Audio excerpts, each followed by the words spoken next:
குட்டிமா தமிழ் டிவி குட்டிமா தமிழ் டிவி நேயர்களுக்கு வணக்கம். நான் தான் உங்க மணிகண்டன். தொடர்ந்து குட்டிமா தமிழ் டிவி சேனலுக்கு நீங்க நல்ல ஆதரவு கொடுத்துக்கிட்டு இருக்கீங்க. அதுக்கு இந்த நேரத்துல ஒரு மிகப்பெரிய நன்றியை தெரிவிச்சுக்கிறேன். இன்னைக்கு குட்டிமா தமிழ் டிவி சேனல்ல பார்க்க போற படம், திரை விமர்சனத்துல பார்க்க போற படம் நேரு. இது பாத்தீங்கன்னா படத்தோட டைட்டிலுங்க. இது ஒரு மலையாள திரைப்படம். தமிழ்ல டப் பண்ணி ஓடிடி தளத்துல ரிலீஸ் பண்ணியிருக்காங்க. இந்த படத்தோட திரை விமர்சனத்தை பார்க்கலாம்.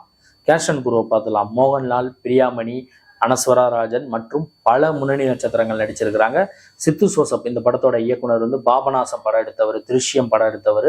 திருஷ்யம் படத்தை பத்தி நீங்க கேள்விப்பட்டிருப்பேன். அந்த படம் பார்த்தீங்கன்னா கிட்டத்தட்ட 13 லாங்குவேஜ்ல உலகம் ஃபுல்லா ரீமேக் ஆகி கிட்டத்தட்ட 10 லாங்குவேஜுக்கு மேல வெற்றி அடைஞ்ச ஒரு திரைப்படம் தான் திருஷ்யம். தமிழ்ல பாபநாசமா கமலஹாசன் அவர்களை வச்சு இயக்குனர் சித்து சோசப். அந்த படம் வெற்றி அடைஞ்சது. அதுக்கப்புறம் பருத்தி வீரன் கார்த்தியை வச்சு தம்பின்னு ஒரு படம் எடுத்தாரு. அந்த படம் வெற்றி அடையலை. அதுக்கப்புறம் இப்ப இந்த படத்தை மலையாளத்துல தான் எடுத்திருக்காரு. அவரும் மோகன்லால் இணைந்ததுனால இந்த படத்துக்கு ஒரு மிகப்பெரிய அளவுல எதிர்பார்ப்பு இருந்துச்சு. அந்த எதிர்பார்ப்பு இந்த படம் பூர்த்தி பண்ணியிருக்கா இல்லையாங்கிறத இப்ப கொஞ்சம் டீட்டெயிலா பார்க்கலாம். நேரு படத்தோட டைட்டில். இந்த படத்தோட கதை எப்படி ஆரம்பிக்குதுன்னு கேட்டீங்கன்னா, படம் ஆரம்பிக்கும் போதே பாத்தீங்கன்னா வீட்டுல கண்ணு தெரியாத பெண்ணா இருக்காங்க அனஸ்வரா ராஜன். அவங்கள ஒரு பையன் ரேப் பண்ணிட்டான் அப்படிங்கிற மாதிரி தான் கதையை ஆரம்பிக்கிறாங்க. அம்மா அப்பா கல்யாணத்துக்கு போன டைம்ல இப்படி நடந்துருச்சு ஒரு சம்பவங்கிற மாதிரி ஆரம்பிக்கிறாங்க. போலீஸ் வராங்க. அந்த குற்றவாளியை கண்டுபிடிக்கிறதுக்காக ட்ரை பண்ணும்போது இந்த பொண்ணுக்கு கண்ணு தெரியாது, எப்படி அடையாளம் காட்ட முடியும்? அப்படி இருக்க சூழ்நிலையில அவங்க அப்பா பாத்தீங்கன்னா சிலை செய்யக்கூடியவர், களிமண்ணுல சிலை செய்யக்கூடியவர். அதை பொண்ணுக்கு சொல்லி கொடுத்துருக்காரு. பொண்ணுக்கு 12 வயசுல தான் கண்ணு தெரியாம போயிருக்கு. அவங்க அந்த ஒருத்தரை தொட்டு பார்த்தாங்கன்னா, இப்ப கண்ணு தெரியலனா கூட தொட்டு பார்த்தாங்கன்னா ஒரு 5 நிமிஷம் அந்த சிலை செய்யக்கூடிய திறனோட இருக்கிறாங்க. அந்த சிலையும் செஞ்சிடறாங்க. இந்த பாதிக்கப்பட்டவன் சிலையும் செஞ்சுறாங்க. நேர்லையும் போயிட்டு அவனை தொட்டு பார்த்து அடையாளம் காமிச்சிடறாங்க.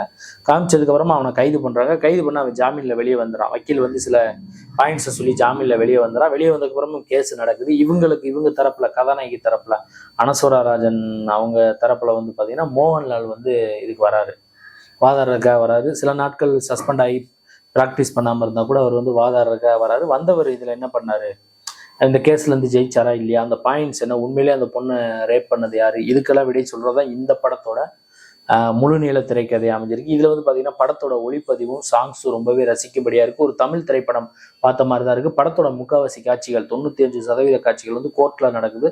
ஆர்கியூமெண்ட்ஸ் இந்த படத்துல நிறைய இருக்கு. இந்தியாவில் இருக்கக்கூடிய லாயர்கள், வக்கீல்கள் இந்த படத்தை பார்த்தாங்கன்னா நிறைய பாயிண்ட்ஸை கத்துக்குருவாங்க. நானே ஒரு பாயிண்ட் எதிர்பார்த்தேன். அந்த பாயிண்டை வச்சுதான் படத்தோட கிளைமேக்ஸை சித்து சோசப் அவர்களும் முடிச்சிருக்காரு. கிளைமேக்ஸ் ரொம்பவே சூப்பரா இருக்கு. அப்புறம் பாத்தீங்கன்னா இந்த படத்தோட கதையும் சரி, திரைக்கதையும் சரி, அடுத்து என்ன நடக்கும்னு ஒரு சுவாரஸ்யத்தோடய திரைக்கதை போகுது. என்னதான் இந்த கோர்ட்டு ஹியரிங் அது இதுன்னு வந்தா கூட சில பாயிண்ட்ஸ் எல்லாம் ஆட் ஆகுறது ரசிக்கும்படியா இருக்கு. ஓவராலா பார்க்கும்போது இந்த படம் பெண் குழந்தைகளை பெற்ற அம்மா அப்பா கண்டிப்பா இந்த படத்தை பார்க்கணும். பெண்களுக்கான அந்த பாதுகாப்பை பெற்றோர்கள் ஏற்படுத்தணுங்கிறத சித்து சோசப் அவர்கள் இயக்குனர் சித்து சோசப் அவர்கள் தெளிவா சொல்லியிருக்காங்க. ஓவராலா பார்க்கும்போது இந்த படம் ரொம்பவே நல்லா இருக்கு. எல்லாருமே ஓடிடி தளத்துல போய் இந்த படத்தை பாருங்க, பார்த்து ரசிங்க, ஃபேமிலியோட பார்க்கலாம். படம் ரொம்பவே நல்லா இருக்கு. இந்த நேரு திரைப்படம். நான் பண்ண இந்த வீடியோ உங்களுக்கு பிடிச்சிருந்தா லைக் பண்ணுங்க, கமெண்ட் பண்ணுங்க, ஷேர் பண்ணுங்க. மறக்காம சேனலை சப்ஸ்கிரைப் பண்ணாதவங்க பண்ணவங்க பெல் பட்டனையும் சேர்த்து அழுத்துங்க. அடுத்த வீடியோல ஒரு திரைப்பட விமர்சனம், இதே மாதிரி ஒரு திரை விமர்சனம் அல்லது சினிமா செய்தி அல்லது இதர செய்தியோட மீண்டும் நான் உங்களை சந்திக்கிறேன். குட்டிமா தமிழ் டிவி சேனலை பார்த்து ரசிச்சுக்கிட்டு இருக்க நேயர்களுக்கும் ரசிகர்களுக்கும் பொதுமக்களுக்கும் மிக்க நன்றி.